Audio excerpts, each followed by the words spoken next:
So the topic for today's challenge was talk about your favorite television series. And there are quite a few TV series out there that I am a big fan of, but if I had to choose one, it would probably be Neon Genesis Evangelion. Shirt to make a tribute to that today. I'm just gonna warn you ahead of time that I'm not gonna be the best at explaining this series. There's too much to cover. I'm not really well versed and articulate in person to explain this series. If I was given enough time, like a few days, to write out my thoughts on it and then turn it into some kind of script and then recite it as a video, it would be a lot better done. But, I don't think that would be genuine to do for a video challenge as simple as this for just one day. So, I'm gonna kind of keep it basic. It's the best that I can do. So, here we go. The reason why I choose this series is mostly because it's one of those shows that I don't want to be stereotypical and say it's so deep, but it really is one of those shows that it's so critical. You have to watch it multiple times to catch every little thing that happens in the series, and all of the characters in the series are very human and relatable in one way or another, and that's something that I can really respect from a television show. I'm not gonna knock other series saying that there's no characters that you can relate to in those series, but for Neon Genesis Evangelion, that show I can really relate to very well, especially when it comes to one of the characters, Asuka. She's probably my favorite character in a series ever because of the trauma that she had to deal with at such a young age as a child. She developed this sense of independence. She has to be independent, and that's how she deals with the events that unfold throughout the series. And she doesn't want to depend on others. It's solely do things for herself.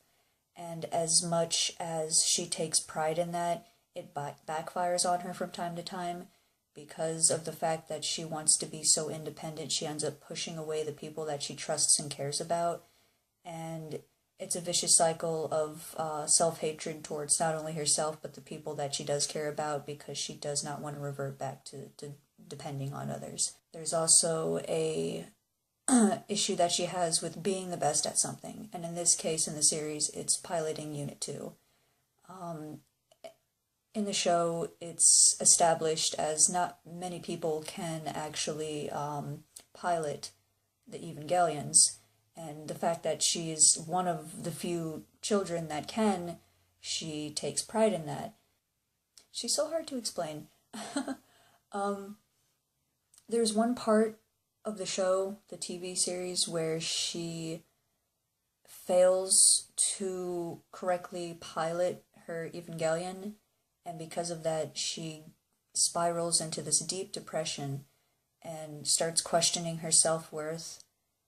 And because if you're not able to do something, the one thing that you know that you're good at doing, what are you? What point is there to even being around? And that's something that she dealt with in the series at one point in time, and that's something that I can also relate to as well. But it's not just her character, it's all of the characters in the series. They're all fucked up. They all have their own problems, and it's deep-rooted psychological problems. And I haven't watched a lot of anime to be able to say with 100% accuracy that not a lot of shows do that.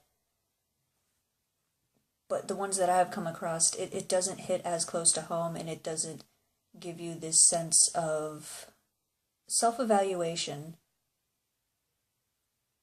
like that show does. I also don't understand why many people knock on Asuka's character and calling her bitch.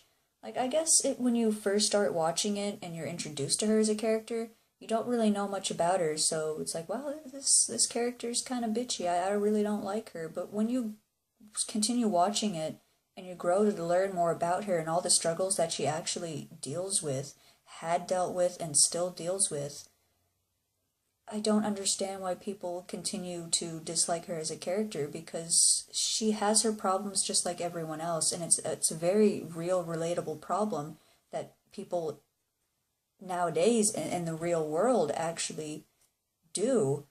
So I don't understand the reason being behind people not liking her for that. Same with Shinji. Like, people always joke around about, oh, Shinji's a little whiny bitch and he won't get in the robot, blah, blah, blah. It's like, take it into consideration of the fact that if you were in their shoes, like, you're what? How old are they? 16? They're in their early teens, and they're asked to get into these. They're not even technically mechs. I don't want to spoil it, but they're told to get into these robots and fight, risk their lives and fight. Who's gonna just raise their hand and volunteer and be completely 100% okay with that and not have after effects of it that affect you negatively? It's something that people seem to take too lightly when it comes to that issue.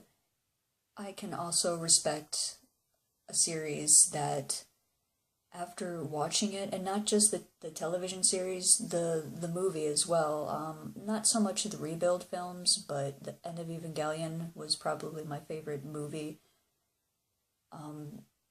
in that series, because having a show affect you emotionally, I can really respect. Not a lot of shows do that for me, but this one did. The end of the television series, not so much so. I was more confused towards the last few episodes more than anything, but any Evangelion fan would know that the reason being behind, what they did in the ending was mostly because the budget ran out.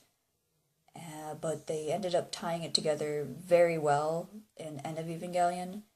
I also have a kind of biased reason why I love Evangelion so much. I mean, it's by the people of Gainax, and Gainax is probably my favorite production studios when it comes to anime. They've done other works such as Fooly Cooly, Gurren Lagann, Kill la Kill, Gunbuster. I'm sure I've missed a few, but off the top of my head, those are the main ones I know. Panty and Stocking. I can't believe I missed that one, but yeah. The other ones that they have done, I have not watched yet, but because it's Gainax, I will probably get around to watching them. It's just, they do their jobs very well, especially when presenting a story that comes off at first as goofy, or, it's going to be a really basic anime premise, and they turn it around and kind of fuck with your emotions. That's what Gainax is pretty good at doing. I can also respect the fact that in the Evangelion series, it was originally released back in 95, so that has been 19 years that this show has been out, and still to this day, people debate about the series all the time. That's one of the big, anime debates to be in on, is what is the meaning behind it? Why did this action happen? What was the meaning behind that? It still goes on, and for a show that's been out for as long as it has, I can really respect something that affects people that much and still can hold a conversation and have people converse about it so much so 19 years after the fact. So I really love that about the series. For people who have not watched it, there's a lot of religious themes, a lot of symbolism, a lot of psychoanalysis for the characters, and it's just one of those things that you have. I can't even form words for this show. It's so good. You guys don't understand.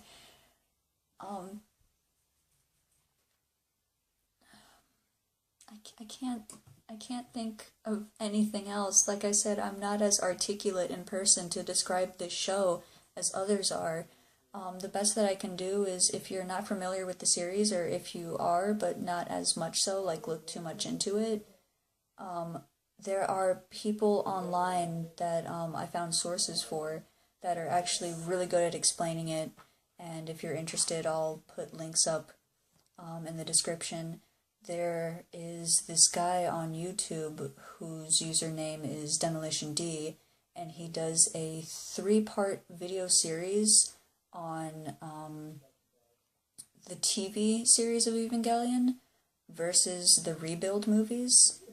And he not only divulges into which one you should watch first, because that always seems to be like a common thing to be discussed about, especially now that the Rebuild movies came out.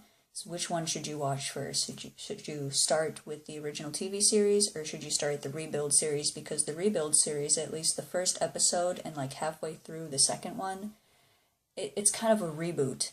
Like, the same events happen. It's pretty much just remade good HD and more animation.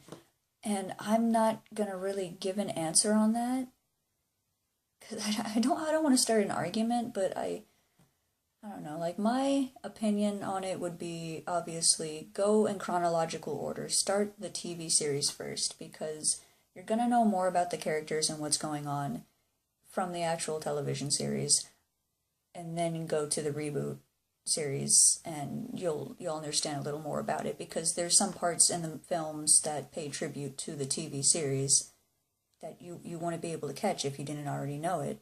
And but anyway, he does a video on that, and not only explains why you should watch one over the other first, he also explains the themes of the show very well, covers a lot of bases on the characters in terms of the problems that they deal with, and just so much more. And he did a really great job on it, and I think that anyone who is a fan of Evangelion or wants to get into Evangelion should watch those videos. It's a really good thing to invest your time on. Other than that, everything about that show is great, but other than that, the only thing I can think of that like really gets me is that it's mech. Technically not mech, but I don't want to spoil it, but in a nutshell, mech, and I love mech. It has a really great soundtrack, very, very memorable songs. It makes you think, and that's something that I really like in shows, is that I sit back and I think, and a show that hits me so deep in my core that I end up self-evaluating myself on the more negative aspects of like human conditions, like as far as I'm concerned, relating to me. I can respect that, I really can. And that's something that I'm really happy that the series is around and I got to experience. And that's why it's my favorite.